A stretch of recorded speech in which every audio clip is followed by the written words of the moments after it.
Bab 2771. Pergi dengan lega. Mileye membawa Lydia pergi. Dalam perjalanannya, dia tidak pernah melihat mayat lagi. Tak lama kemudian, kakak beradik itu sampai di gerbang batu yang terbuka. Di belakang gerbang batu itu terdapat sebuah makam tanpa batu nisan.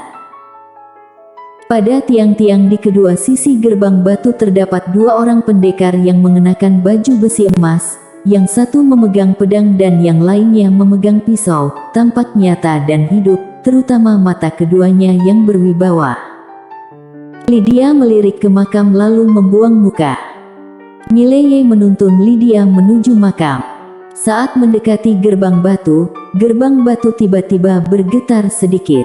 Detik berikutnya, tiang-tiang di kedua sisi gerbang batu memancarkan dua aura kekuatan yang menakutkan, dan kemudian, para prajurit di tiang itu tiba-tiba keluar.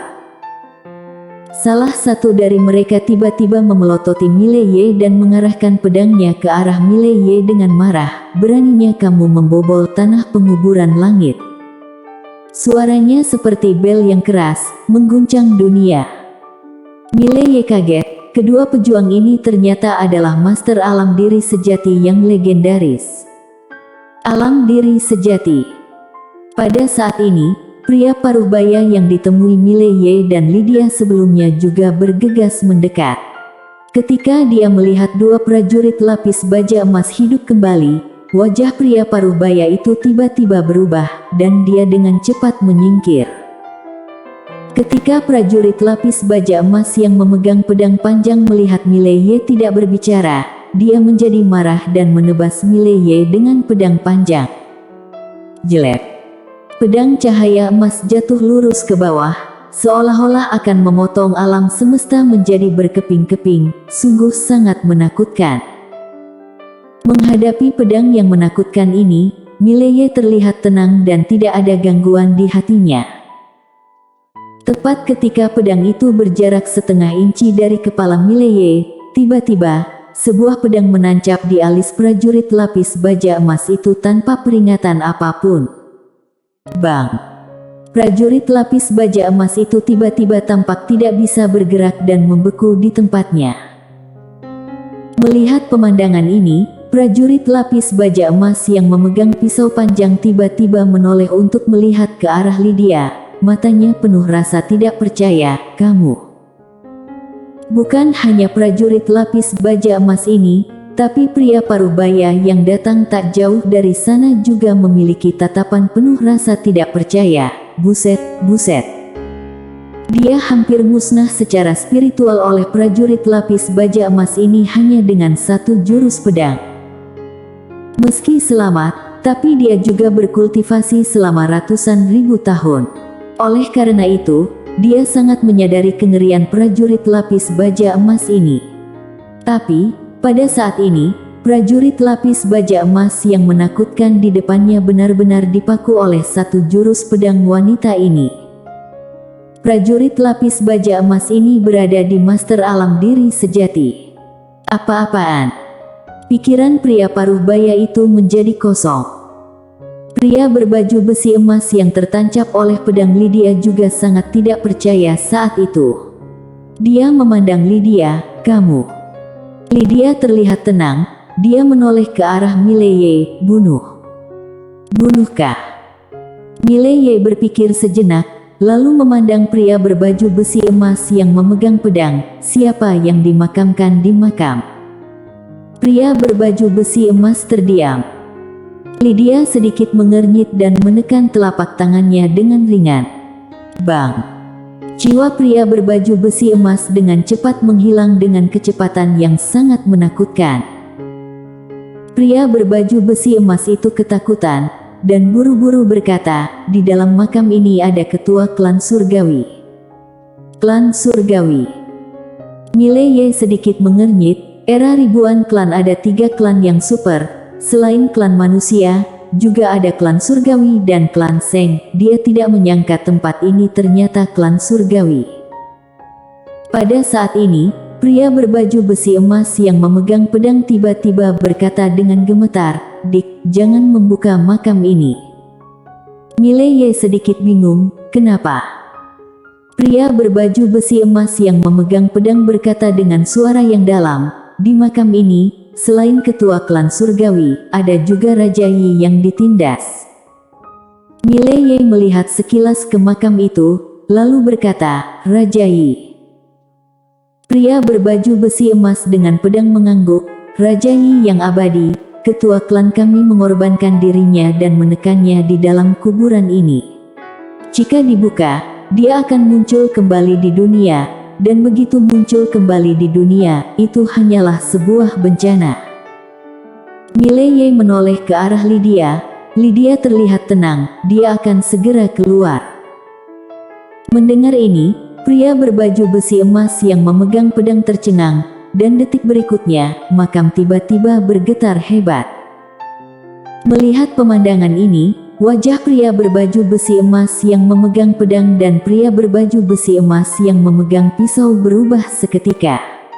Pria berpisau tiba-tiba berbalik dan menebas makam dengan pisau, lalu energi pisau yang menakutkan menebas lurus ke makam. Energi pisau itu langsung dipatahkan sebelum mencapai makam. Bang! Makam itu tiba-tiba pecah, kemudian gumpalan asap hijau perlahan melayang keluar. Itu adalah seorang pria paruh baya. Pria paruh baya itu mengenakan jubah putih dan mahkota emas, seluruh tubuhnya seperti gumpalan asap, dia sangat ilusi.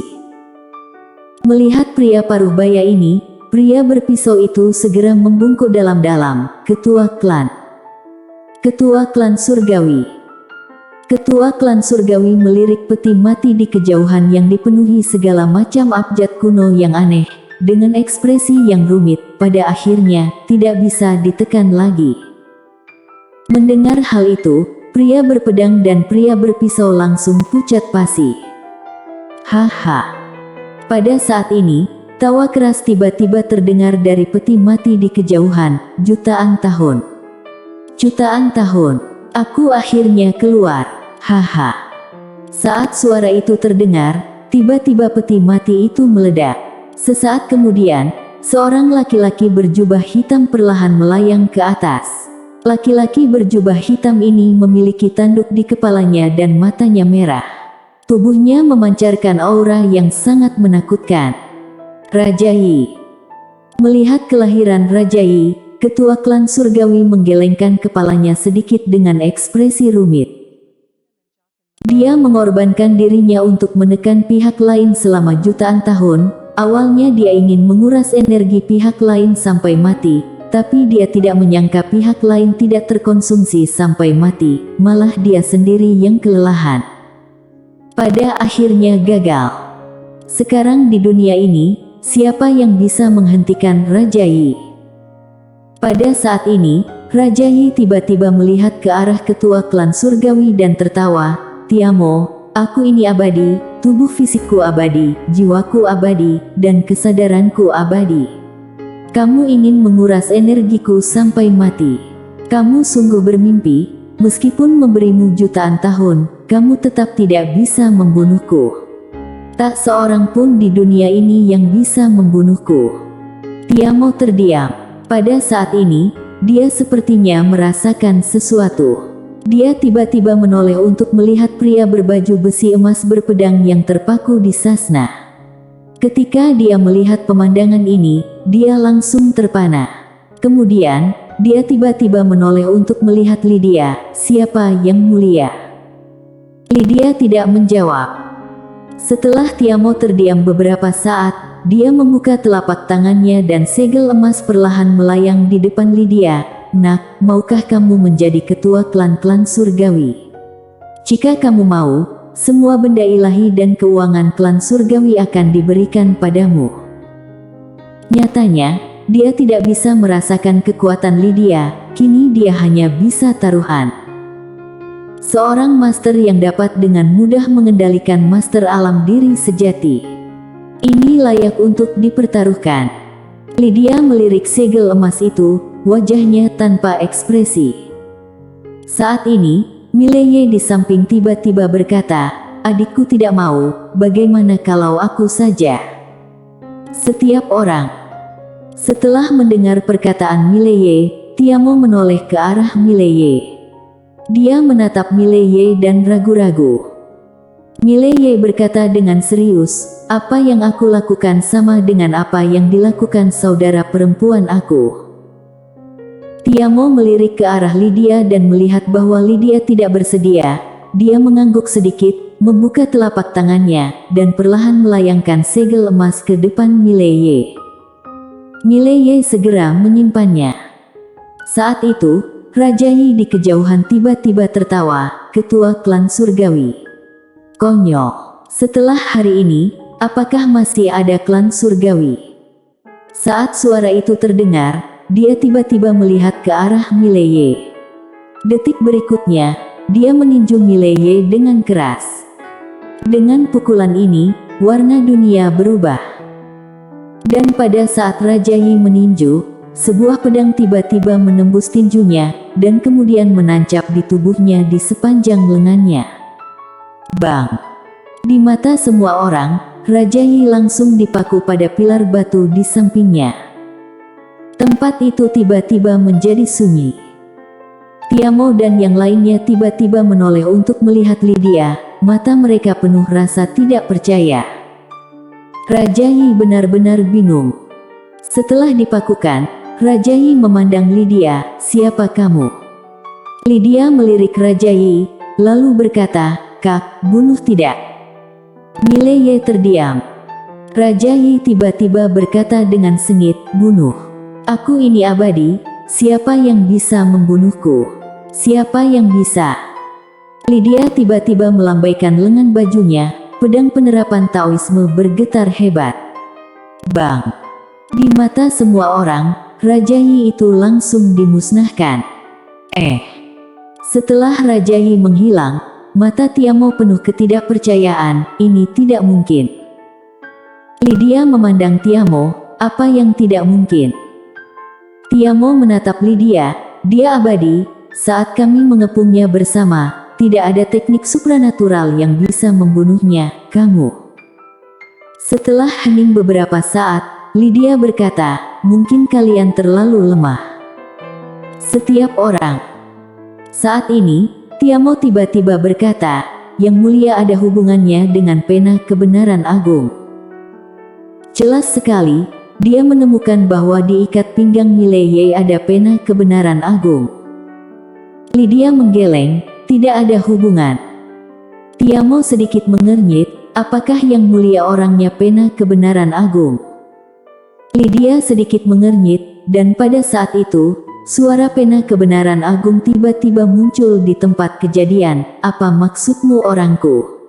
"Ketua klan Tiamo, di depanmu ini Bos Destiny." "Bos Destiny?" Tiamo sedikit terkejut, "Aku belum pernah mendengarnya." Pena kebenaran agung berkata dengan marah, "Kamu tidak perlu tahu, kamu hanya perlu tahu bahwa dia tidak terkalahkan." Tiamo. Pena kebenaran agung melanjutkan, "Cepat sampaikan, suruh anggota klan surgawi kamu yang lain mematuhi perintah orang tak tahu malu di sebelah kamu ini."